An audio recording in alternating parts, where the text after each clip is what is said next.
Well, greetings and salutations, everybody. Welcome to my YouTube channel. My name is John Campia, and this is a companion video. Now, what are companion videos? I'm glad that you asked. See, every day on the John Campia Show, we take live questions, but we don't always have time to get around to all of the live questions that get sent in. So what I do is I gather up those unused questions, and we address them here and answer them on companion videos. So today is actually Monday, and we had a show this morning, had a bunch of questions we couldn't get around to, so let's get to them and answer those now. And we're going to start off today with a question from Med6814, who writes, "You have assembled a great team, John. Could you gather them together at the end for another bow?" Well, I mean, obviously we're not in the studio right now. That was a little bit early. I probably wouldn't have done it anyway because we just did that a few weeks ago. But you're right. I have a great team with fact checker Jonathan and Ray and, of course, Rob and Ashley. So it's been really great. And I always appreciate it when you guys mention your appreciation for them. That's always good. All right, let's move on here. SC Edge 77 writes, "A studio that could do wonders and they dump a bucket of blue paint on Will Smith and call it good. Beyond disappointing." Well, no, I disagree. I think the design of Genie looks great. I really do. The design. Like in a still frame, I think Genie looks very good with Will Smith there. I also liked, although we only got 2 seconds of it, I liked the personality of Genie. My big issue with Genie was the animation of it. It just looked off-putting. It wasn't right. I used the word on the show this morning, jiggly. It just hit me as kind of jiggly. Like, he looked good in design, but it's the bringing the life to it, the motion. Now, granted, it was like 3 seconds, if that. And so there's a lot that can happen between now and when the movie comes out. And maybe it'll just naturally look much better on the big screen. Who knows? But the design of it I thought was very good. It was the animation of it that really was off-putting to me. But we'll see how that all kind of works itself out. All right. Mr. writes, "After seeing this Aladdin trailer, I think they should have casted The Rock as the genie." Oh, hashtag had it coming. Damn right, Mr. Hand had it coming. I don't think so. I don't think that's a fit. I don't think that's a fit. And, it's one thing by the way, Dwayne The Rock Johnson was great as Maui in, I was going to say Mulan. He was not in Mulan. He was in Moana. He was great as Maui in Moana. That was great. I don't know that he would have been a good fit for this. Now there are several other actors I think would have been a good fit too, but I really do believe Will Smith was a good fit. Because I mentioned this morning on the John Campia Show as well, but I'll say it here. One of the things I said way back when they announced they were going to do an Aladdin movie, was that you needed to get a performer who could bring all the charisma of a Robin Williams without doing a Robin Williams impersonation. What I didn't want is any other actor coming out going, 1 or 10,000 years will give you such a crink in the neck. I didn't want to see a Robin Williams impersonation, but I want to see that level of charisma and that kind of personality without it being Robin Williams. And there are a few actors that could easily fit that bill, but Will Smith to me was one of those guys. And I liked the personality we saw, though we only got a brief glimpse of it. So, yeah, I'm a big fan of Dwayne Johnson. I'm a big fan of Dwayne Johnson. But I don't see that as being a fit. But that's just me. Maybe it could have worked. All right. XX Your Disease writes, "I was watching AMC in Casino, was playing highly edited for language, violence, and sex. After Godfather played 1 and 2 unedited with nudity. This was midday. How is AMC able to do this and how does it work?" I'm not totally clear on that, to be honest. But there is a big difference between what networks can get away with and what cable can get away with. And they also govern themselves by different measures and by different standards. So HBO, AMC, they can put pretty much whatever they want on whenever they want. And maybe, because, there's certain stuff they do in Walking Dead that they won't do or say in other networks, I guess. But so I'm not going to pretend to know all the ins and outs of how the television censorship, works into play here and there, but I do know that cable stuff can get away with a hell of a lot more than network stuff, and we've seen that play a lot. As for why they play Casino edited, that might have been self-governance, for all I know. Again, I'm not really sure, but I'm sure you could probably look up some stuff on Google and get some good information on that. It's an interesting question, though. It's a really interesting question. All right, Murray Reich writes, hey, Rob. Rob's not here. Thoughts on Chucky film series, and what's your take on the trailer? Yeah, so he's not here, and you guys have already heard mine. I'm not particularly a fan of the Chucky series. The first one was good. I like the first Child's Play. Never really liked the rest of them all that much. Never cared. But I gotta say, I do like the trailer for this new one. I do like the trailer. I thought the trailer was legit.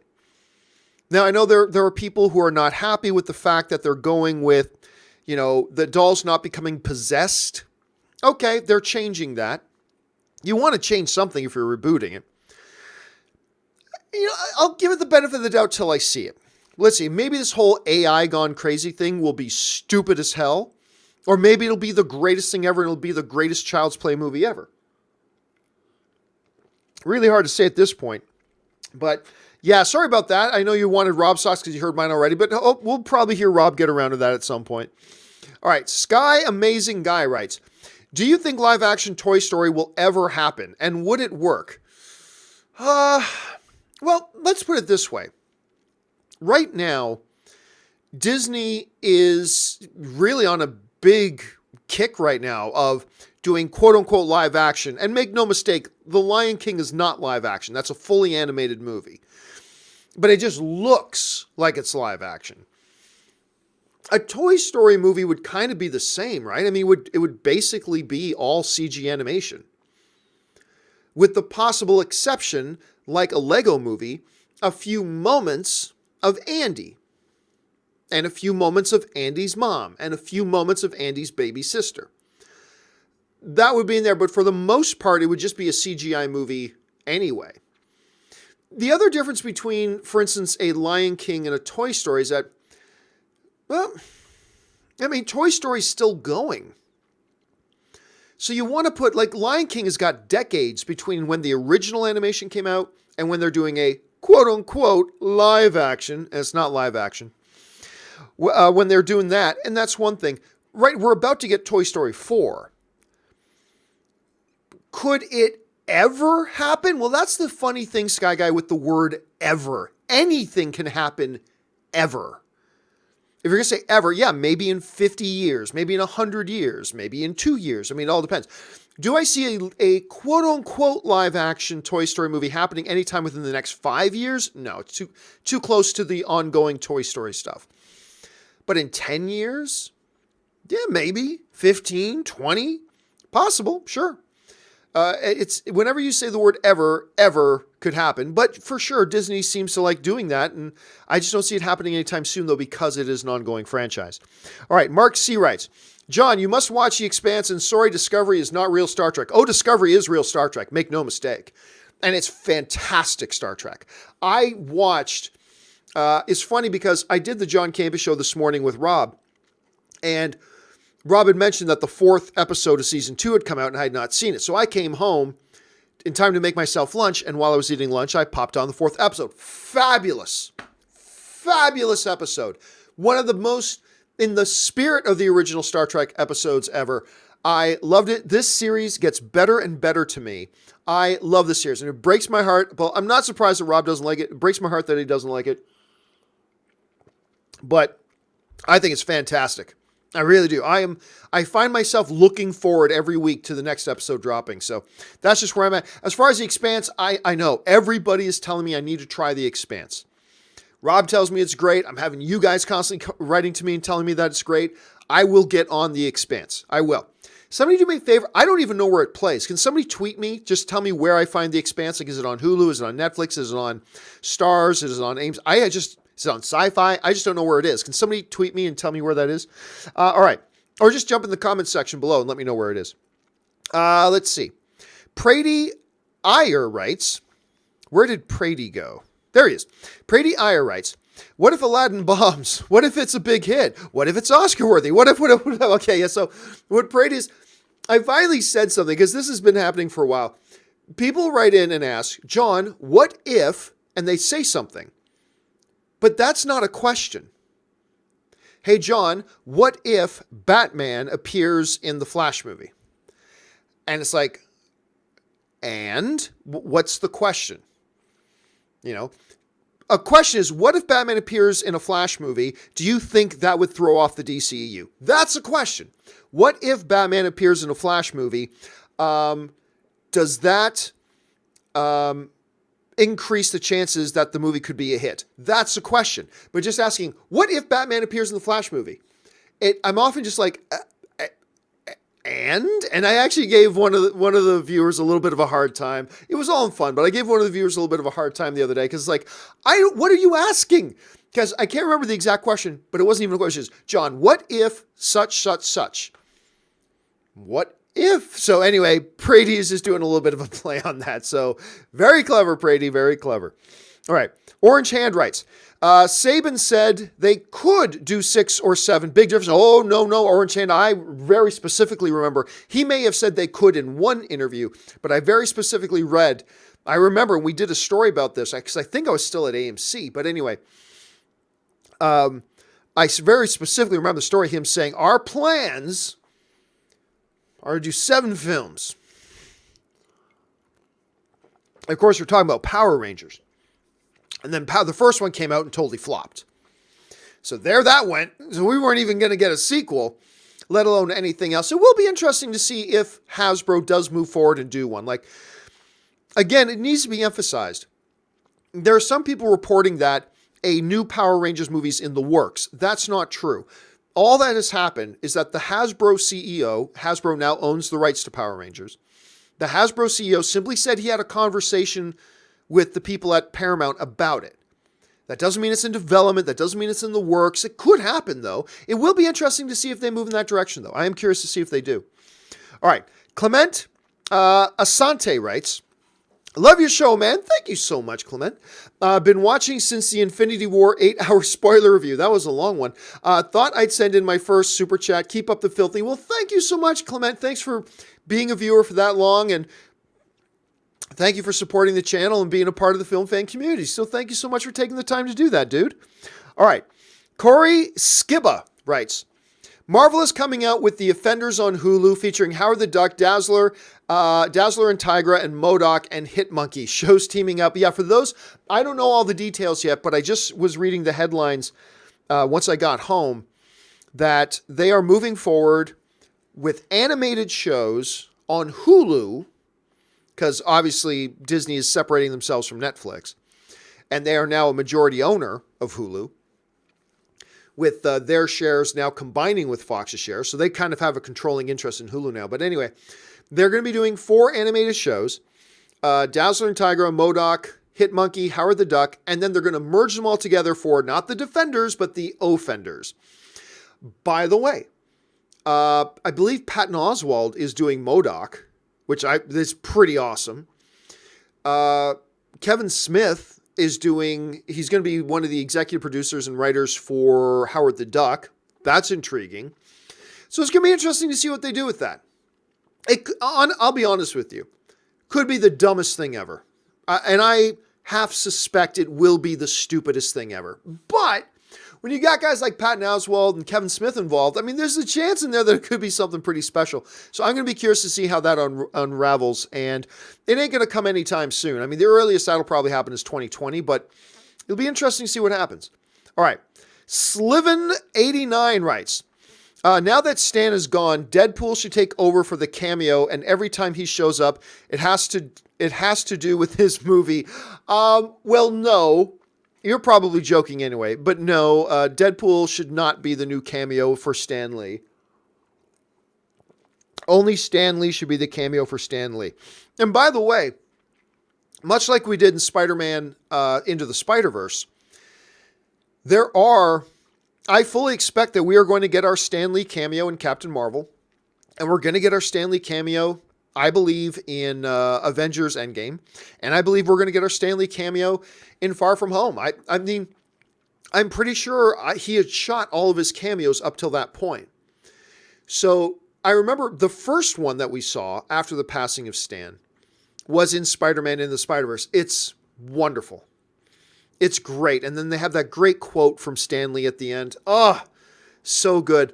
But what they're going to do about these cameos moving forward, we won't even have to wonder about that until at least after Spider-Man Far From Home, because I believe he's shot up to that. He may have even banked a couple of other ones that can be included in MCU movies moving forward.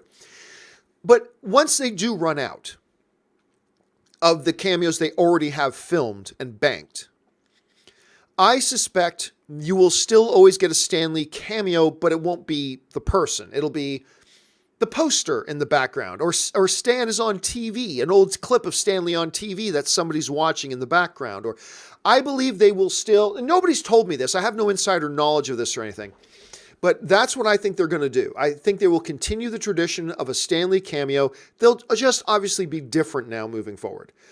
Or who knows, maybe they'll do something else. We'll have to wait and find out. Serge Vasiliou writes, the Super Inframan has 100% Rotten Tomatoes. Really?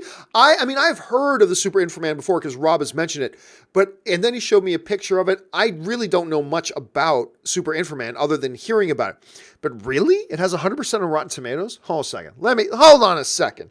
What am I looking for? Inframan, Rotten Tomatoes. First, I didn't know even anybody would even... Well, there's Inframan from 1975, and it has 100%. Now, granted, it only has 6 reviews. So 6 people said they liked it. Most of the time, these are all things where there's like 100 or 200, 300 critics. I wouldn't give it too much basis on that. I wouldn't give it too much credit just based on 6 reviews. I wouldn't worry about that too much. But I do have to check that thing out because Rob suggested it. Daniel Quintana writes, don't know how I feel about the movie as a whole. Those last 5 seconds got me on board with Will Smith as a genie. Love you guys. You're all great. Yeah, here's my overall feeling. We talked about it earlier on the John Caba show, but again, as far as Genie goes, I like the design. I like Will Smith's personality in it. Just wasn't sure about the animation. I also thought the images we saw were quite good. The problem I have is that this is the second spot. This isn't the first spot for, I give free passes to first trailers easy because it's the first trailer. It's the first spot. It's the first teaser. They're not supposed to do too much, but this was the second one. And here's where I'm getting a little bit worried. We are now 2 spots. We've got 2 promotional spots for Aladdin. And just because I don't know it off the top of my head, Aladdin, 2019 release date. I just can't remember. I think it's June. No, it's May. So it's 3 months away. Okay, so it opens up in May. We've now had our second spot. And out of 2 promotional spots, we've had 3 seconds of Genie dialogue, no Jasmine dialogue, and the movie is called Aladdin, no speaking lines from Aladdin. We're 3 months away from the movie. There have been 2 promotional spots, and they seem to be hiding the performances of the actors. I'm not saying that's what they are doing. All right, let's be clear. I'm not saying that's what they are doing. I'm just saying it's starting to feel like that a little bit. Give us a legitimate trailer. Give us a sense of the DNA of this movie. Let us hear Aladdin. Is that so much to ask? The movie's called Aladdin. You want me to come see your movie? Show me a little bit of Aladdin. How about that? Where he's not just standing there going, or Jasmine walking down a couple. Let me see them act. Let me hear them say some dialogue. Let me get a sense of the personality of the movie. We are 3 months away from the film. We are 2 promotional spots in, and we still have none of that. That's the part that concerns me. Now, I still believe this movie's going to be awesome. I just have that belief. I think the movie's going to be great. But these trailers aren't doing anything to help the cause. That's all I'm saying. All right. But I think I'm going to like Will Smith as Genie too. Alexander Olafson writes, Supernatural 300th episode. I cried like a baby, man. I enjoyed it so much. And, I've always talked about, no matter what Jeffrey Dean Morgan does, whether he's Negan, whether he's the comedian, whether he's in The Losers, whether he's Bruce Wayne's dad, it don't matter. Jeffrey Dean Morgan will always be John Winchester to me. He will always be Sam and Dean's dad to me. And to have him back in the 300th episode was super special. I loved it. And they made that ending, by the way, with him waking up in the car. I think they've left the door open just a little bit of a crack that they could bring that back around again. I don't know. I'm just saying it would be kind of cool. All right.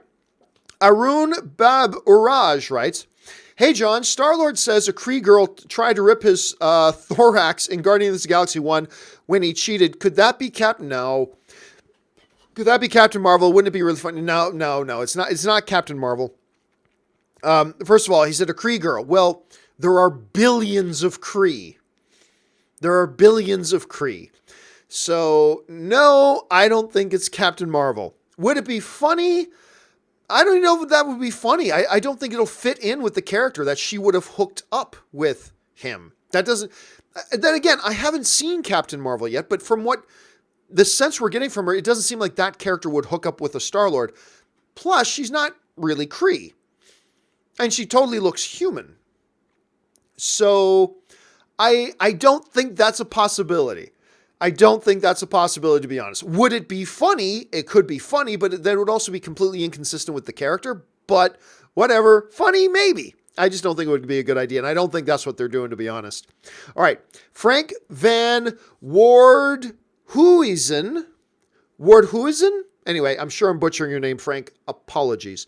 The Aladdin Genie CGI will get better for sure. And the animals look straight out of the Jungle Book. I love the look. We just need a real trailer.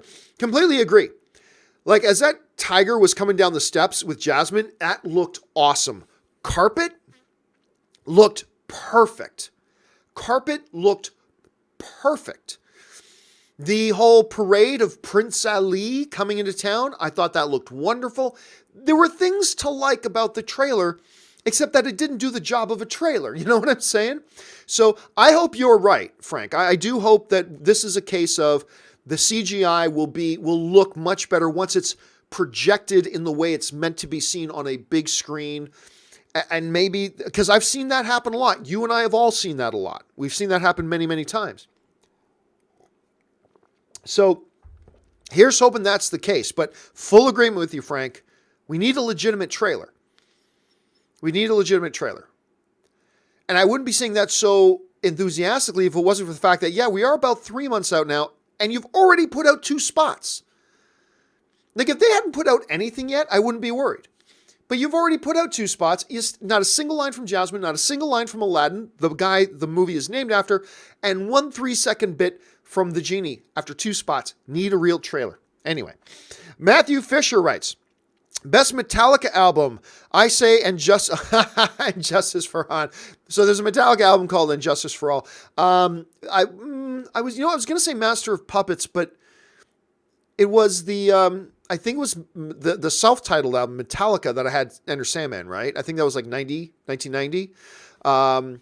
Anyway, so I'm going to say Metallica would be the best, but I do like the thing. And Justice for Han, that's funny. Serge Villasilu writes, the scientific term is shit. I can't even... Okay, so for those of you who didn't see the John Campus show this morning, what Serge is referring to is I can't even remember which topic we were talking about. It might have been Power Rangers box office performance. I said, now in industry terms and in scientific terms, that's known as shit. We're talking about the results. At least I think that's what we were talking about. So a little bit of a callback to that from Serge. Thanks for sharing that. All right.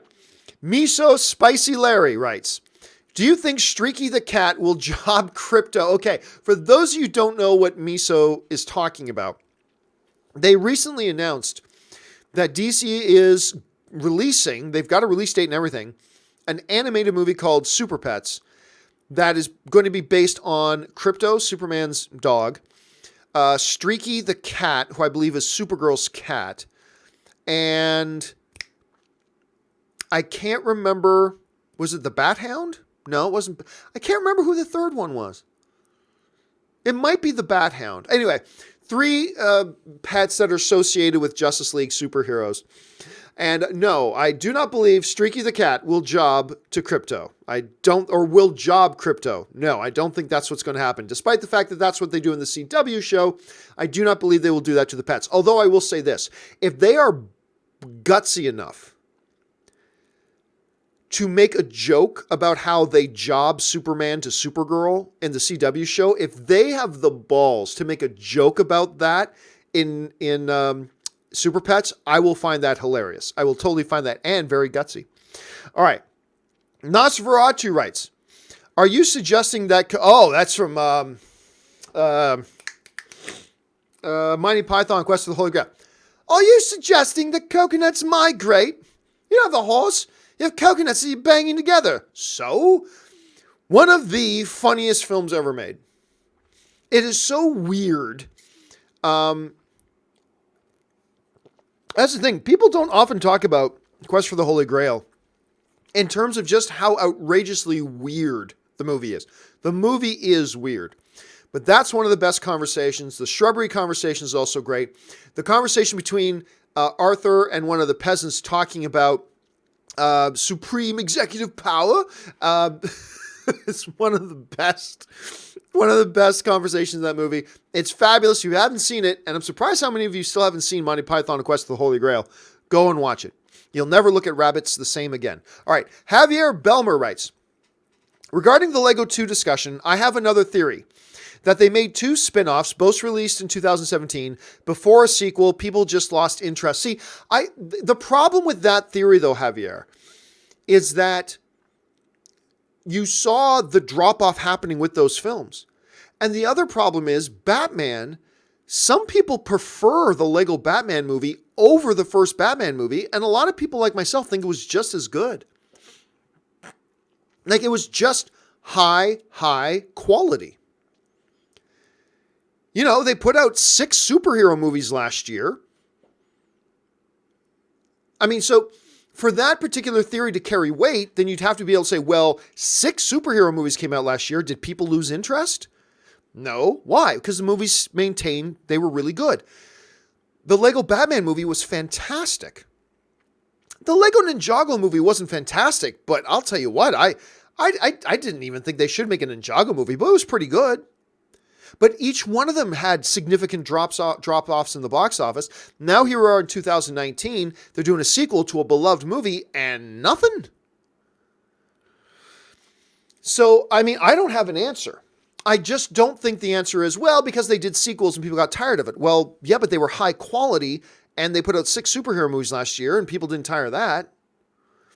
So I would be very curious. I'm sure this is going to be a discussion amongst like film pundits for a while. It's like, what led to that huge drop-off? And by the way, the Lego 2 isn't a bad movie.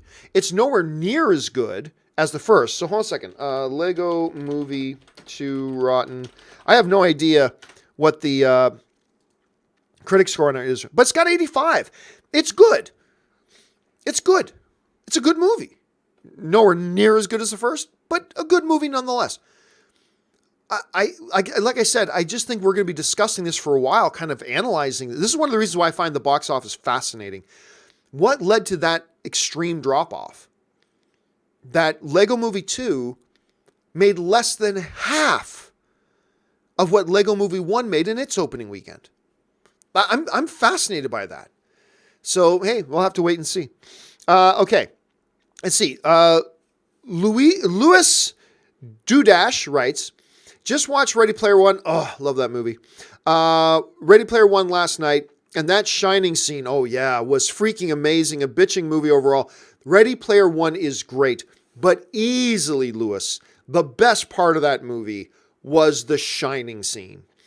Because you could tell who, like, the real movie freaks in the audience were watching Ready Player One, because everybody who was a movie freak was eating up those scenes. Really, it wasn't even one scene. It's a collection of minor scenes all put together, walking around and having their adventure inside The Shining. That was crazy. I loved it. I ate it up. And you could look around, you can see other people in the theater just eating it up. And you're right. Overall, the movie is just fun adventure. It's a wonderful adventure film. Steven Spielberg knocked it out of the park with that film. Had a great time with it, but I got to completely agree with you, Lewis. It's that shining scene. So perfect. So perfect. All right. Let's see. Where are we at here? David Bet Sarhad writes, Crazy Avengers 4 theory. What if by travel to the past movies, Avengers will have to fight past versions of themselves? What if they are the villains of the movie? Would it be acceptable or cheesy as hell? See, by the way, David, there's a good example of starting with what if, but then giving context to it by closing it with the question. What if the Avengers time travel? Ending off with, would it be acceptable or crazy as hell? Thank you for that, David. That is a properly formed question. Anyway, I don't, look, a lot of people are holding on to the theory that time travel is going to be a major element of Avengers Endgame, and it very well may be. There are some people like Robert who are starting to think that maybe time travel isn't it at all.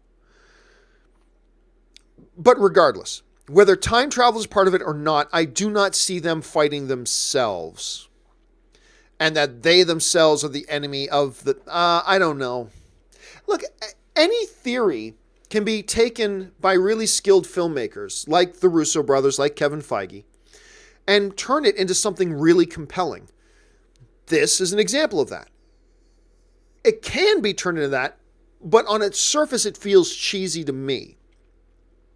To me, it feels cheesy as hell. Again, that doesn't mean the Russos and Kevin Feige couldn't take that and make something really good out of it, but it would take a lot of work. And I think on it, like I said, on surface, it hits me as being really, really cheesy. Right now, I'm still just, David, kind of caught up in the question about, is this going to be time travel or not? Is it going to be time travel or is it going to be something else? I mean, there's so many questions that so many people have about Endgame, me included. But the first one that I really do have on my mind, that is the first one I really want answered is it going to have time travel involved? Because in principle, I don't like it when movies use time travel. To me, it's a cheap, lazy way to get around things. How do we fix this narrative problem? Time travel! Now, there are exceptions.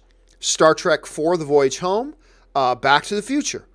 There are examples when time travel is used really effectively and used really well, but there are also many, many examples to me when time travel is just a cheap, lazy narrative get-out-of-jail-free card.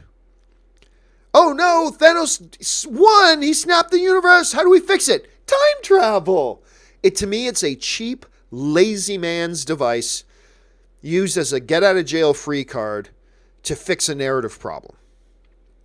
Again, there are exceptions. That there are times it's been used brilliantly. And maybe time travel is a part of this movie, and Kevin Feige and the Russos have figured out a way to make it brilliant. Fine. But that is my first question. Are you using time travel? If it is, I'm going to be like, But then we'll watch it and see how it unfolds. But we'll see how it goes. But I could be wrong. I don't have any insider information. My guess, and it's just a guess, my guess is they don't fight themselves, but maybe they do. Maybe they do. We'll have to wait and see. All right, Stephen Foley writes, Hey, John and Rob, I'm loving Russian Doll on Netflix. Thanks for the recommendation. And you know what? Ashley just mentioned today that she has started watching Russian Doll as well. I've heard Rob talk about it. I've heard a couple people online talk about it, and I still know nothing about it. Not a thing. Now, I'll be honest with you, I'm not going to watch it simply because I don't have time. I still haven't started The Expanse. Hell, I still haven't started watching Punisher Season 2 yet. And I'm stoked as hell to watch Punisher Season 2. And I still haven't had time to sit down and watch that. I got to get caught up on Black Lightning. I mean, I am so far behind, so I probably won't get around to it. But my interest is getting piqued very, very, very much, Stephen, by people like you and everybody else talking about it. All right. Where are we at? I got lost for a second. There we go. Bellcross34 writes, Have you heard Carmen? Oh, yeah, I heard about this. Argenziano, a.k.a. Jacob Carter from Stargate SG-1, passed away on Saturday. I did hear about that. He wasn't one of the major players in the show, but if you look up clips for him in the show, you'll recognize him if you were a Stargate SG1. And I like Stargate SG1. He was also, if I'm remembering, I think he was also in Godfather Part 2. But yeah, I did hear about that. I think they said he was like 75. Very sad. So it was sad to hear about that. So I know Stargate fans everywhere are it's a sad day. It's a sad day for Stargate fans. Justin Keyson writes, favorite Alan Parker film? Oh, that's easy. That's Mississippi Burning. Easy. Easy. And you know what's weird? I think the last time he made a film was like 2002. Hold on a second. Let me pull it up here. Alan Parker, IMDb. I believe the last film he made, like over 15 years ago. 2003. Sorry, it was The Life of David Gale with Kevin Spacey. That was the last one he made. And I don't know why that was the last one he made. I don't know. Like, he did a bunch of stuff with Madonna, like Evita and stuff like that. But he did Fame. He did Midnight Express. He did Angel Heart. The Commitments is one that a lot of people liked. But to me, it's that one with Willem Dafoe and Gene Hackman. It's Mississippi Burning. That's the one to me. I, to this day, love that film. I watch that film every 2 to 3 years. I just get the itch for Mississippi Burning. I pop it. It's so strong, so powerful. If anybody knows, but I have no idea why he suddenly stopped making films.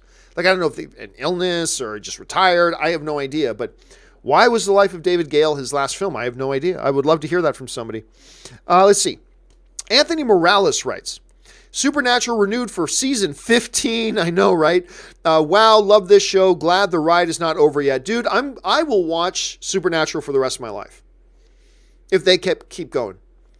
Because while the mythology of the show is strong and they come up with good stories, the reason I'm glued to this show in seasons that they have a great story and in seasons when maybe they don't have such a great story, yet I'm still glued because it's the characters. They've done such a good job with the characters. I just want to hang out with Sam and Dean and Castiel, and I'm really bummed out that Crowley isn't there anymore, but whatever, maybe he'll come back. Everybody seems to come back at some point. I hope Crowley returns. But I love this show. I really do, and I'm still hooked on it after 14 seasons, and they're still in the 14th season. But I was not surprised at all to find out they got renewed for season 15. It is crazy how long this show has been on. It is nuts. All right, Alan Gonzalez writes, do you have a gym with a theater? No, I cannot say that I do. My gym has a small theater, and they play different movies every day. The other day, they played Infinity War. I stayed on the treadmill for 2 hours. Well, no, the gyms around here, I can't think of a gym that has a movie theater, but almost every gym around here has giant televisions. And a lot of them, like the gym I go to, they have a television built in to all the cardio equipment. So treadmill, the elliptical, everything. They have televisions built right in. With cable, you can just change the channel on it. I usually bring a tablet. Well, first of all, I have a treadmill desk in my room. So I've got a giant 27-inch monitor with my laptop. So I got 2 monitors set up, speakers, the whole bit. So I just get on my treadmill and I work on my treadmill. But when I do go to the gym, I usually just bring a tablet and like play Hulu or Netflix or something like that. But no, I cannot say that I've ever been in a gym with an actual movie theater in it. That's interesting. All right. Let's see. Where did I go here? Here we are. Razor's Edge Frisbee writes, I'm surprised nobody talks about that terrible portrayal of Darkseid on Smallville. Big old Misty P cloud. Well, no, they didn't ever show a lot of Darkseid. But I'll be honest with you. For the time, that wasn't half bad. The look of him. I just remember the first time, I believe it was Lex's dad. What was the name of Lex's dad? Like Lewis Luthor? Lionel Luthor. Was just, I think, visiting Lex's grave or something, and Darkseid appears. And yes, it's like a misty cloud, but then it takes physical form, and I thought, oh, that looks like Darkseid. Then they did the whole possession thing of Lionel Luthor, and Instead of seeing Clark actually fight Darkseid, we saw him fight a vessel of Darkseid. I don't know. But the thing is, Ray, the reason I don't think anybody talks about it all that much is because, number one, it was for Smallville on a CW show. I mean, what were we expecting? But the other thing is that they never showed a lot of them. So there wasn't a lot to complain about, if I'm remembering it correctly, and I might not be. It has been a while. Stephen Foley writes, 290 movies recommendation, Identity and Frailty. Like them both. Both with great casts, by the way. One with, why am I forgetting? He's in Gross Point Blank, and he's in Hot Tub Time Machine. And why? I don't want to finish bringing up Identity's. I don't want to finish bringing up Identity's IMDb page till I remember this. And his sister is the actor, and I cannot remember. Why am I freezing on his name from Gross Point Blank? I am John Cusack. I knew it was John something. And his sister, what's his sister's name? Joan Cusack? I think it's Joan Cusack. Anyway. Oh yeah, and Amanda Peet was in it. The one problem though is that Frailty was from 2003, not 1990s. And by the way, I think Frailty, I might be wrong, but I think Frailty might also be from the 2000s with Matthew McConaughey. I forgot Bill Paxton direct. I remember Bill Paxton was in it, but I forgot Bill Paxton direct. Yeah, and that was 2001. So, both really good movies. Completely agree. Neither are from the 90s, though. So, there's the one little problem with that. They're close. I'll give the slight edge to Frailty. Now that I think about it, I'll give the slight edge to Frailty. But Identity's also, and it's got a really neat little twist at the end. Identity's got a cool twist at the end that I actually quite like. So check that out when you get a chance. Manny Misuda writes, that was what I was singing one time when I came home late and was locked out. Knock, knock, knock. Another one bites the dust. Oh, okay. Knock, knock, knock. Another one bites. Well, so for those of you who don't know what Manny's talking about, earlier today somebody brought up on the John Campus show like favorite Queen songs, and we went through a list of Queen songs of boom, boom, boom. Another one bites the dust. I think that was Rob's favorite. It's hard to vote against Bohemian Rhapsody, but also some of the stuff from the Highlander soundtrack, including Live Forever. There's a lot of good stuff, but yeah, that was a callback to earlier show. Nice one, Manny. No, I'm like knock, knock, knock. Another one. What's not? Oh, I get it. No, I get it. Tracy E writes, I tried to watch Roma. I didn't get through 30 minutes. Best picture? I would say best snooze fest of the year. Look, Tracy, you and I are in the vast, vast minority. Okay, we're in the vast minority, but I will confess I'm in that minority with you. I don't get it. I mean, I get the movie. I understand the movie. I don't get people's love for it, though. I found it unbearably boring. And I watched pretty much the whole thing, but after about 40 minutes or so, I started fast forwarding. Like, oh, guys, another scene. Okay, just skip 15 seconds, skip 15 seconds, skip 15 seconds, just so we get into a new scene. Okay, new scene. Oh, God, this is so boring, too. New scene. Look, and I'm not poo-pooing on anybody who loves film. The vast majority of people on this planet love Roma. So I want to give it full credit and acknowledge that I am in the vast minority. You and I both, Tracy, are in the vast, vast minority, but I just couldn't watch the whole thing without some skipping and fast forwarding. It was dreadfully boring. I found it dreadfully boring, but hey, we are in the minority, but that's why all film is subjective and we all have different points of view of different movies. Final question of the day comes to us from Carmen Cabrera writes, is it too late for a Thundercats movie to be made? I don't think so. Now, has the optimal time for it come and gone? Maybe, but I really don't think it's too late for a Thundercats movie. I think you can still do a Thundercats movie. And by the way, I don't think the window is about to close either. I still think they got 5-6 years. I want one today, but I still think there's time. I still think there's time. I'd like them to get a mortar in it, though. They've been trying to get one going forever. By the way, I always bring this up when Thundercats comes up. Look up on YouTube, all right? This is your homework, guys. Look up on YouTube James McAvoy talking about Thundercats. Just look up James McAvoy Thundercats. James McAvoy is given this interview, and they start talking about Thundercats, and he's talking about how this is a movie I would love to make. And he goes into this thing about why Thundercats could be such a fascinating movie. It's awesome. So just look up, go on YouTube, search James McAvoy Thundercats, and then thank me later. All right, guys, with that said, that'll do it. We are now all caught up with this companion video. Don't forget, guys, we'll be back again tomorrow morning for another episode of the John Campea Show where we take more live questions.